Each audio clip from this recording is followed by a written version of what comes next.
نا اب مزید ان آبجیکٹس کی ڈیٹیلز کی طرف چلتے ہیں. فی الوقت میں ان دونوں آبجیکٹس کو ڈیلیٹ کر دیتا ہوں. ان کو سلیکٹ کر کے ان کو میں ڈسٹ بن میں ڈال دیتا ہوں اور ایک نیو لیئر سلیکٹ کر کے اس پہ کام کر رہا ہوں. کام مجھے یہ کرنا ہے بیسیکلی کہ سیڑھیوں کے سٹیپس بنانے. لیڈر سیڑھیاں آپ نے دیکھی ہوگی, سٹیپس بنتے ہیں اس کے, وہ سٹیپس مجھے بنانے ہیں.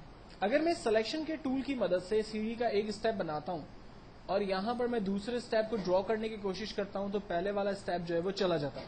ٹھیک ہے, یعنی ایک وقت کے اندر صرف ایک حصے کی لیئر بن رہی ہے, یا آپ یہ سمجھیں کہ ایک ہی سٹیپ جو ہے وہ کریٹ ہو سکتا ہے, مزید سٹیپس اس میں نہیں بن پا رہے. تو اس کے لیے ہمیں ایڈ ٹو سلیکشن کا ایک ٹول یوز کرنا ہوگا. یعنی آپ اپنی سلیکشن کے اندر مزید چیز سلیکشن کو ایڈ کریں.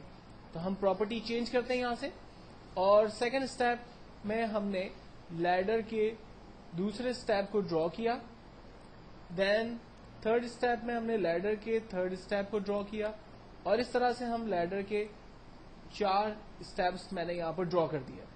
اپنی مرضی سے کلر سلیکٹ کرنے کے بعد alter backspace, control D selection, leader کے اسٹیپس جو ہے وہ ہم نے کریٹ کر لیے.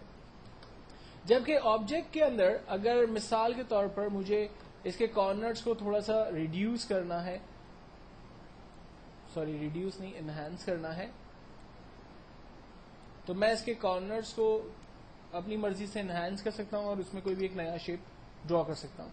اور اگر مجھے اس کے کارنرز کو ریڈیوس کرنا ہے تو ہم اس کی پراپرٹی میں جا کر چینجنگ کرتے ہیں, subtract from selection property choose کرتے ہیں, اور اب آپ دیکھیں کہ اس کے جو چاروں کارنرز ہیں وہ بیسیکلی ریڈیوس ہو رہے ہیں.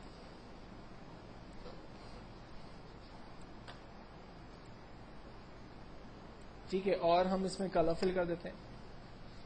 جیسے ایمبولینس کا سائن پلس بنا ہوا ہوتا ہے, ٹھیک ہے, تو وہ پلس آپ یہاں سے آسانی سے ڈرا کر سکتے ہیں. جبکہ نیکسٹ جو ٹول ہے ہمارے پاس وہ ایکچوئل میں صرف اتنی ہی سلیکشن رکھے گا جتنا آپ کو چاہیے.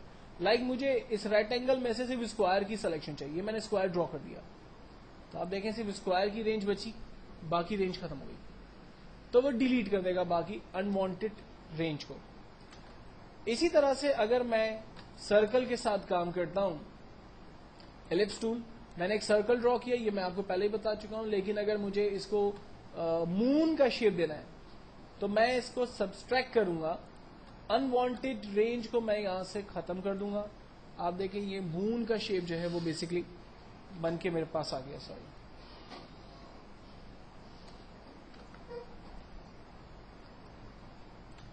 اور اگر مجھے ببلز بنانی ہے تو ہم لوگ فرسٹ سلیکشن کے ٹول سے سٹارٹ کرتے ہیں, اور اسی کے اندر مزید سلیکشنز ایڈ کرنی ہے تو ہم لوگ مزید سلیکشنز اس میں ایڈ کر سکتے ہیں. اس طرح کے سمبلز آپ نے عام طور پہ کارٹون کے ساتھ دیکھے ہوں گے, کارٹون کیریکٹرز جس لائک کچھ بول رہے ہیں, اکثر میگزینز کے اندر اور نیوز پیپرز کے اندر جو ہے اس طرح کے سمبلز جو ہے وہ بنے ہوئے ہوتے ہیں. تو بیسکلی ان دونوں ٹولز کی 4 پراپرٹیز ہیں جن کو یوز کرتے ہوئے آپ آبجیکٹ کے اندر مزید چینجنگز کریٹ کر سکتے ہیں. ٹھیک ہے, ساتھ ہی ساتھ اس میں 2 اور نارمل ٹولز ہیں جو میں آپ کے ساتھ ڈسکس کر لیتا ہوں. لائک اگر آپ نے سمپل ایک لائن ڈرا کر دی ہے جو را کی شیپ میں ہو, تو آپ سلیکٹ کر کے جسٹ پیج پر کلک کریں, ایک لائن وہ ڈرا کر دے گا. اگر اس لائن کی تھکنس وغیرہ کو چینج نہیں کرنا, الٹر بیک اسپیس کریں, کلر فل کریں, کنٹرول ڈی سلیکشن, موو کا ٹول لیا, آپ دیکھیں بالکل ہلکی سی لائن بن گئی ہے. لیکن اگر میں چاہ رہا ہوں کہ اس لائن کی تھکنس کو میں تھوڑا سا ڈارک کر دوں, تھک کر دوں, تو ہم ایڈٹ کے اندر جاتے ہیں اور اسٹوک کی کمانڈ کو چوز کرتے ہیں. اسٹوک کی کمانڈ کے اندر ہمیں لائن کی تھکنس پوچھتا ہے. لائک میں نے لائن کی تھکنس اس کو 4 وڈتھ اس کی ڈیفائن کی, اور اس کی لائن کا کلر اپنی مرضی سے جو چاہے وہ ڈیفائن کیا, اوکے کیا, یہ لائن دیکھیں ڈرا ہو گئی جس کے اندر کلر بھی ہے. کنٹرول ڈی کرنے سے لائن ڈی سلیکٹ ہو گئی, اس لائن کو میں بہتر ویزیبل طریقے سے دیکھ سکتا ہوں. اسی طرح سے ایک اور لائن ڈرا کرتے ہیں جو کہ اب بیسیکلی کالم کے لیے ریپرزینٹ ہوگی. لائن ڈرا کی, بالکل اسی طرح سے ایڈٹ میں جاتے ہیں, اسٹوک, میں لائن کی تھکنس کو مزید بڑھا رہا ہوں, اس کی وڈتھ کو میں 8 تک لے جا رہا ہوں, اس کے کلر کو میں ریڈ کر رہا ہوں. اوکے, لائن ڈرا ہو گئی. کنٹرول ڈی سلیکٹ, آپ دیکھیں گے یہ لائن کو بھی میں موو کر سکتا ہوں.